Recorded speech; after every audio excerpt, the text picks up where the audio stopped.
Hi, I'm Andi Locke Mears, and this is German New Medicine Made Easy, your one-stop shop for physical, mental, and behavioral answers. You can listen to this as a podcast, watch it as a video on YouTube, or read the transcription or the blog. And if you're not familiar with German New Medicine, definitely check out my very first episode called What is German New Medicine? This episode will make a lot more sense if you do. And I've heard from so many of you since my last episode, and I want to thank you so much for your support and your comments. They have meant so much to me. Thank you for the info you've sent me as well. It's been really helpful. And I must say, I have sat down to compose this episode about 20 times in the past 3 weeks, and each time I was sidetracked by my research. What I found for answers on one day would be contradicted the next day. So it's been really challenging wading through the editorials, the blogs, the research, the articles, all of that, the videos, to find the information that I needed. It took hours, and yet here it is finally. And I'll add that I spoke with doctors and nurses from both sides of the aisle, mainstream from the front lines, and that's in air quotes, since many believe we are at war, and we know we are not. And also GNM healthcare providers as well, and got vital information from them. So thank you to everyone who spoke to me. In this episode, I'll be explaining what many of the additional COVID-19 symptoms mean from a German New Medicine perspective. And then I'll analyze what these mean and give you some ideas on how to move forward. I'm sure you've all seen the headlines, right? In the videos, COVID looks like high altitude sickness. There are more blood clots than there should be. Patients who have very low oxygen levels shouldn't be able to talk, and yet these folks can. You've probably also heard of the additional symptoms, like if you have an infection on your toe, or conjunctivitis, or body tingles all over, or a skin rash, or blood vessels that are inflamed, you're at a higher risk for COVID-19. I will cover all of these as well. I just have to shake my head, though, at some of these symptoms because it's so obvious from a GNM perspective why people are having these particular symptoms. There's no mystery with German New Medicine. And I hope in about 25 minutes you'll be shaking your head as well at the miraculous wonder of the human body. I'll do my best here with the information that I found, and please know that this may change as more details of each biological program become available. This is my third COVID-19 episode. For each episode, the symptoms from the CDC have varied. In February, the CDC reported just fever, cough, shortness of breath, and in severe cases, pneumonia. That was it. These are the territorial fear and kidney collecting tubule programs that run concurrently that give us pneumonia. In March, they added sinuses to that list. Stink conflicts. This is lousy. It's the common cold. And now the list from the CDC has more than doubled. Fever, cough, shortness of breath or difficulty breathing, chills, repeated shaking with chills, muscle pain, headache, sore throat, and a new loss of taste or smell. They also say to watch out for persistent pain or pressure in the chest, new confusion or inability to arouse. That means it's hard to wake up after being asleep, and bluish lips or face. Whoa. And this doesn't include any of the extraneous issues we've seen in the headlines, the blood clots, the skin issues, conjunctivitis, and all of that. Another biggie, though, is that high altitude sickness where people appear to be breathing just fine, yet their oxygen levels are low. What's up with that? I will cover that.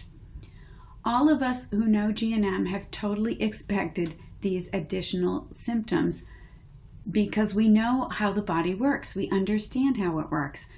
As our daily lives have changed, we've experienced additional conflict shocks and additional resolutions. Our psyches have experienced our frustrations, our fears of being sick or loved ones being sick, or the loss of contact with our loved ones, our classmates, our friends. Some people have felt their freedom and their liberty have been taken away from them. Many people feel stuck, and the list continues. So we're seeing additional symptoms because we've had additional conflict shocks.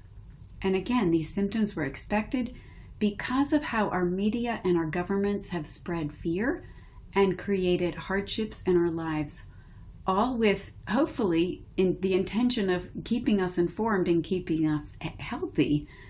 But we now are seeing the expected repercussions of these actions.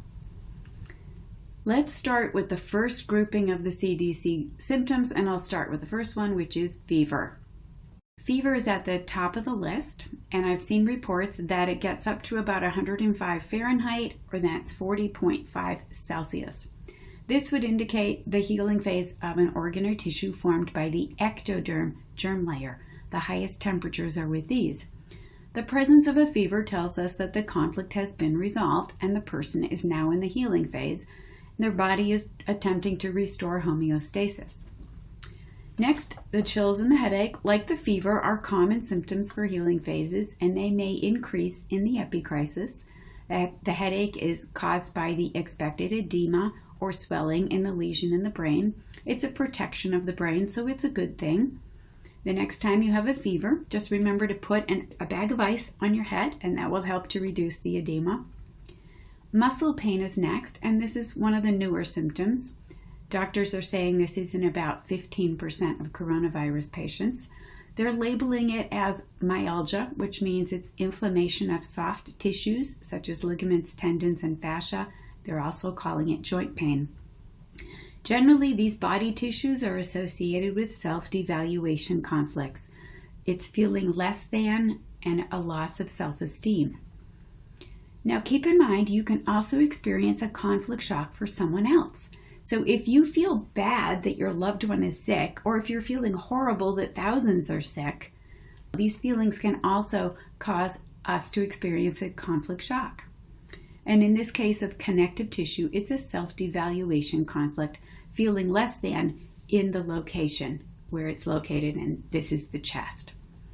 The next symptom is repeated shaking with chills.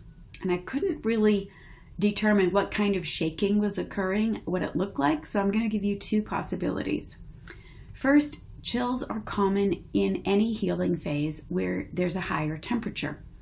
The higher it is, the more apt you are to have chills. And these would be like a rapid muscle movements. Many of us have felt those. The second possibility is that it's an epicrisis, or at least the healing phase of a motor conflict. So feeling stuck, like you can't move. There is functional loss of our muscles when we're upset in the conflict active phase, and then functioning is restored in the healing phase, and that's when we see muscle movement. But again, I couldn't determine exactly what the muscle movements were like in the shivering and the shaking. So I'm just saying I couldn't really determine exactly what this looked like. It could be one of these two programs, and I'll keep researching this. The cough is next. It's the healing phase of a territorial fear program, and I mentioned that and covered that in episode 3. The shortness of breath or difficulty breathing, I'm going to cover those in a little bit. The sore throat is next. That's easy. It's the throat mucosa program, which is not wanting to swallow a morsel conflict. And in plain English, that means I don't want to accept this, or I'm having a really hard time accepting this. Yep, I think a lot of us are feeling that right now. It's cell loss in the conflict active phase and cell replenishment in the healing phase, which is a sore throat. The newest symptom from the CDC is a new loss of sense of smell or taste. Very interesting. So first I want to remind you of a stink conflict, which is the nasal mucosa program. Something stinks, something is lousy, you're fed up. You lose cells in your sinuses so that you can, in theory, no longer smell this thing that is lousy. Biologically, if you can't smell it, it's no longer a problem or a danger to you. This is how our psyche takes care of us. The healing phase of this is the common cold. So let's look at the loss of smell. This is an easy one from a GNM standpoint. It involves the olfactory nerves, which are the nerves in your nose. It's a conflict of not being able to smell something or someone that you want to smell, or you do smell something that you don't want to smell. It's slightly different from the stink conflict, which is a cell loss. In this case, it's a functional loss. The olfactory nerves reduce their functioning, which reduces your ability to smell. And again, it's your psyche's way of saying, do you miss your loved ones? Well, let's reduce your ability to smell them so missing them isn't as much of a problem. You have to remember that we're animals and we're talking about survival mechanisms here. In the wild, if you can't smell danger, then there is no danger. Taste. Loss of taste. I couldn't find any detailed information about this one, but it's probably the palate and back of the third tongue, part of the tongue conflict. And this is about not being able or not wanting to taste something. It's usually in regards to food. It's cell loss in the conflict active phase with the loss of taste occurring in the healing phase. So after the conflict is resolved. The tricky part here is that it's usually preceded by painful ulcers on the back of the tongue, and there's a real sensitivity to taste. Like suddenly everything that you eat tastes awful, or it tastes like, bad food. I haven't seen any reports of these symptoms, so I wonder if we just don't have the full story here. Although it's fairly common to lose your sense of smell and taste when you have a healing phase from a bad stink conflict, right? A common cold. There's a lot of congestion that can block the nerves from working. But these folks don't have colds. I mean, some of them do. And so if they have colds, that would be an explanation. So this is a little bit of a mystery until we can get more information. But those are my guesses right there. Let's look at the additional symptoms the CDC have mentioned. Persistent pain or pressure in the chest. And again, I couldn't find a lot of exact details about this, so I'm going to make an educated guess that this is the myocardium program, which are the heart ventricles. It's a very common program that runs when you have anxiety. The conflict is feeling overwhelmed. A lot of people have this program in general, including anyone who has sleep apnea. Here's what's interesting is in the healing phase of the left ventricle, there can be a backup of fluid in the lungs, which leads to a shortness of breath and breathing difficulties. Remember these? I had said I would talk about these later. Well, here it is. We'll also see a strong or fast heartbeat at this point. The shortness of breath and breathing difficulties could be due to a pretty intense overwhelm conflict. The question to which I could not get an answer is, are we seeing these three symptoms, heart pain, breathing difficulties, and shortness of breath, together all the time in COVID patients or not? If so, then I think we could say that these are due to the myocardium program. But there are some other reasons as well, as we'll soon see. The next one is a new confusion or inability to arouse. And the inability to arouse means it's hard to wake up after sleeping. I think the mental confusion we're seeing is because of a new brainstem constellation. After Dr. Hammer discovered the cause of every physical disease, he then turned his attention to what we would call mental illness, behavioral issues, and mood disorders. He called these constellations, and I do teach a class in this. This is fascinating stuff. So if you're interested in that type of thing, get on my mailing list, and I'll let you know when my next course is. The simplest explanation of the brainstem constellation is that it involves the conflict activity of the kidney collecting tubules in both hemispheres of the brain. So not just one conflict, there's two conflicts of this. So it's a pretty intense feeling of feeling abandoned, isolated, or having to stay in the hospital. It's the program that modern medicine would call dementia. Do you know anyone, especially somebody older, who is isolated alone or at home or isolated in a hospital away from loved ones? Well, that's what this is. There is confusion so that we forget that we're away from our loved ones. It's, again, our psyche taking care of us. We also have programs running that have short-term memory loss. And so this could be a short-term memory loss, but I'm betting that the level of confusion we're seeing, it's more the brainstem constellation program, which I just explained. What about the bluish lips or face? This is the periosteum program, which is a severe separation conflict. The periosteum is a cover, like a glove, over your bones. And it's a pretty intense or brutal separation conflict. We're apart from our loved ones, our friends, etc. Real estate comes into play here. Location, location, location. Each part of our body means something different because each part of our body has a different function. So the location of the bluish area of our body gives us more clues as to how to determine what the conflict shock was. Our lips, what do we do with our lips? Well, we kiss with them, right? So this is meaning that we're not able to kiss our loved ones because we're separated from them, or we're too afraid to kiss anyone because we'll get a disease from them, and that's too scary. What about a bluish face? Our face is usually what we show the world, right? And now we're too separated to do that. We can't face anyone. Or if we do, we might get sick and die. Again, I'm just guessing here, but I think they're pretty good guesses. Another thought is when the world looks at you and anybody looks at you, we don't look at each other's feet. We're looking at each other's faces, especially our eyes. And right now we're not able to see each other's faces or eyes. So it seems like it's a pretty big separation conflict for a lot of people. Those were all the CDC symptoms as of April 30th, which is when I'm recording this. Now we'll look at all the symptoms that have been in the headlines. We'll start with the COVID toes. You've probably heard that. This is a purple discoloration and bumps that appear on the tops of the toes and also on the sides and bottoms of the feet as well. Many kids and teens appear to have this. And once again, we're seeing the periosteum program, which is the severe or brutal separation conflict. We're not with the people we want to be with, or we want to get away from the people that we are with because we're getting really tired of them. Know anyone that feels that way? Real estate is important again. Where is the location of this issue? Well, it's our toes, and our toes are associated with trying to get a grip on something that's uncertain.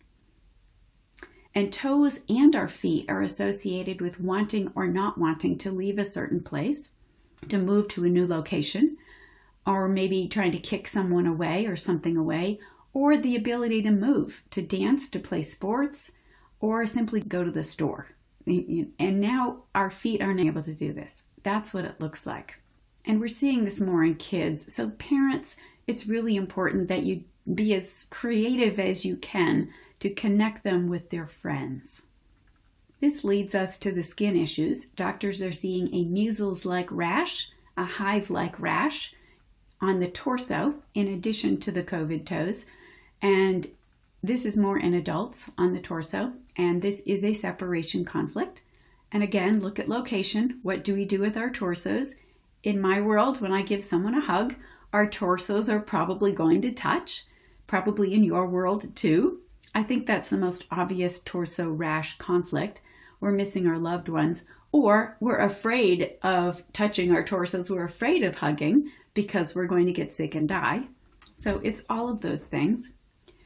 Next is conjunctivitis, otherwise known as pink eye. This is a visual separation conflict.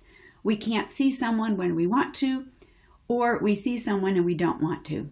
In other words, it's either we can't see our friends and loved ones, or we're tired of being at home and just seeing the family we live with. When you have conjunctivitis, it occurs in the healing phase after the issue is resolved.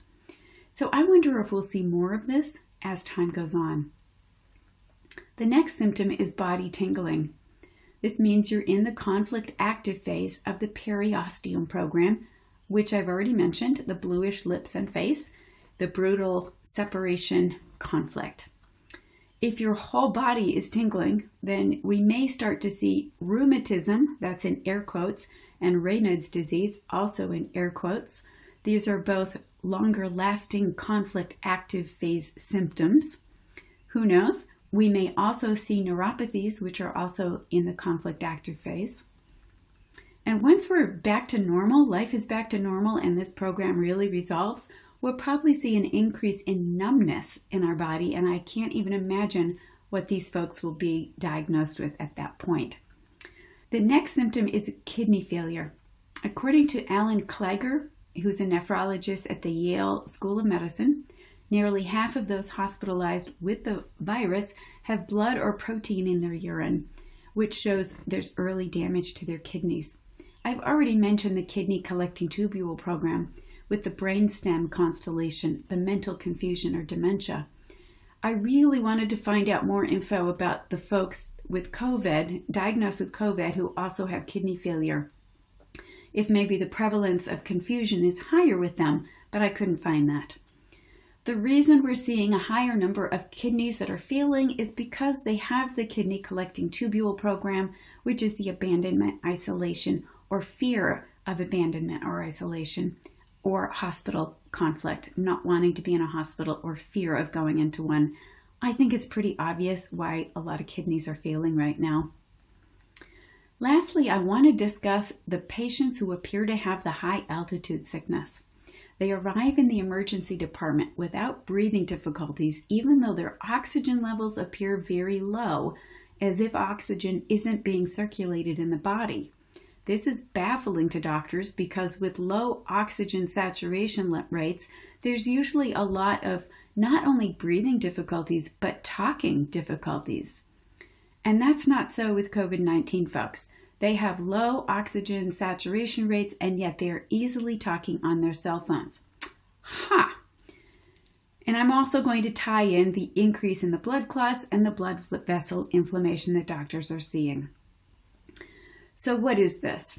It appears to be 4 different programs that are occurring all at once. This is fascinating. At least I'm fascinated by it. The first program we're seeing is the lung program with many conflict relapses. Now, this is a death-fright conflict. It's either for yourself or you're worrying about others who are dying. The old medicine would eventually, if it got far enough, they would call it lung cancer. There is cell growth in the conflict active phase and cell breakdown in the healing phase. And this is when the oxygen levels decrease. It's in the healing phase. And that's to be expected. This is how the program runs. The healing phase, however, for our COVID folks, it's getting interrupted regularly and with many more additional conflict shocks here. So now we're not just upset that grandma's sick, but that grandpa is sick as well. With enough conflict relapses and vacillating between the conflict active phase and the healing phase, the oxygen levels never have a chance to return to normal. So they can be quite low, and yet their ability to talk is still intact because we're not seeing all the other symptoms that go with this after you've had it for long term. So these programs instead have been running for what? A few weeks, 4 weeks, 8 weeks, 12 at the most? We're not talking somebody with lung issues for several years. And these programs now are yo-yoing in a dramatic fashion, so they don't look normal. This is not your normal pneumonia program, nor is it a normal lung program. This is one of the reasons it looks like high altitude sickness. The second program we're seeing is the pleura program in the conflict active phase. The pleura are the membranes that line the lungs and the chest cavity. There's always a little fluid between the membranes so that they can slide easily when we breathe. And this program is a conflict of an attack against the chest. Examples of this in plain English are, the doctor just told me I have pneumonia, or I have a really bad cough, and now maybe I have COVID-19. Think of it as fear for your heart, your lungs, your chest. That's an attack against the chest. There's cell growth in the conflict active phase, so these membranes get thicker to protect us against further attacks, which causes chest tightness. Eventually, when the lungs have reduced functioning, we'll see a lot more breathing difficulties with this. Just to give you context, this thickening is often associated with asbestos and mesothelioma. Doctors are seeing the beginning stages of the pleura program. It's a few weeks or a few months of pleural thickening. In the healing phase, there will be more chest pain, coughing, and shortness of breath due to the buildup of fluid. The third program we're seeing is with the pulmonary blood vessels. These are the blood vessels that go between your heart and your lungs. They move blood with oxygen from the lungs to the heart and blood without oxygen from the heart to the lungs to get oxygen. The blood vessel program is a self-devaluation, and in this case, we're seeing that the coughing issues, the breathing issues, the potential for breathing issues, the fear of COVID-19, the territorial fear running in the bronchioles, this creates a perfect storm in which we feel less than or we feel devalued in our chest. Like there's something wrong with us there. There's cell loss in the conflict active phase and cell replenishment in the healing phase. And we're seeing patients in the healing phase or in hanging healings due to conflict relapses. In the healing phase, there is swelling and inflammation in the arteries and veins, and this is what doctors are seeing. Let's look at the increase in blood clots. Now, I've heard two things about blood clots. Dr. Hammer said they are not caused by a conflict shock. They are mechanical, and they're caused by immobility. So if someone's lying around in bed a long time, or if they're on a ventilator, right, they're not exactly exercising and moving around. So blood clots develop in the healing phase of the blood vessels, which is exactly what we're seeing. There's also a newer definition, and I'm just the messenger here giving you food for thought. The newer conflict is that it's a solidarity conflict, that people have to stick together in solidarity to be safe. Think of red blood cells sticking together. Yep, I would say this is pretty much what a lot of people are experiencing. In the conflict active phase, there's an increase in blood clotting factors, making the blood thicker. This slows down the blood, which presents the perfect environment for an internal immobility. Put in activity of being in bed because you're sick or on a ventilator, and you see an increase in blood clots. And I always find it fascinating when we're presented with the possibility of yet another conflict for a program that runs. I'm almost done. The fourth program is the kidney collecting tubule program, the KCT, which I've mentioned, abandonment, isolation, hospitalization. And when we're in any healing phase and we feel abandoned or isolated, then the kidney collecting tubule program starts as a second program, and it's called the syndrome. It influences every healing phase that we're in that's occurring in the body, and it causes more edema, more liquid, and more swelling. This means that the healing phase just got a lot more complicated and a lot more dangerous. With the syndrome, we see an increase of fluid, in this case in the lungs, in the pleura, and in the blood vessels, which means more edema, more pressure, and organs that become stressed and overwhelmed with liquid.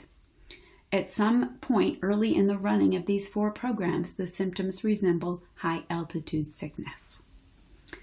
So recapping these four programs, the lung program, I'm going to die, the pleural program, the attack against the chest, the self-devaluation of the blood vessels, run together with the KCT, and we have the perfect storm that doctors have never seen before. They often see these singly and often at a later stage, and now we're seeing them all together at a fairly early or young stage. That's what we see right now as COVID-19. Let's analyze what this means. I just told you about 19 symptoms or so. Some run in several programs, and 4 of them run in any healing phase. 3 or 4 of them are about feeling overwhelmed or devalued in this area. 3 of them are about fear or unable to accept the current situation. And 8 of them are about being separated or isolated or abandoned. 8 of them. What does that tell us? Well, in my thoughts, it means that experiencing the lockdowns, the quarantines, are the cause of many of the issues that we started seeing after the lockdowns began in Italy. And remember, these symptoms occur after the healing phase or during hanging healings. What this means for us now is that we want to downgrade any anxiety we may have or fear. Downgrade them slowly and steadily so the healing phase, if we even have one, will be less intense than what we're seeing now. Educate yourself about German New Medicine and educate others if they're open to it, because this knowledge can make a world of difference to people. So stay out of fear, be calm, accept what's going on in your life, accept the circumstances. They are temporary. This is not forever. They are temporary, and focus on that. So there you have it. And like I mentioned earlier, this is my take on things as they stand now. It's April 30th as I record this. We'll see what changes come down the pike, and I'll update when needed. Take care, write comments below, be in touch. Definitely look at my online programs for learning German New Medicine at andilockemears.com. Thank you so much for being here, and I'll catch you next time.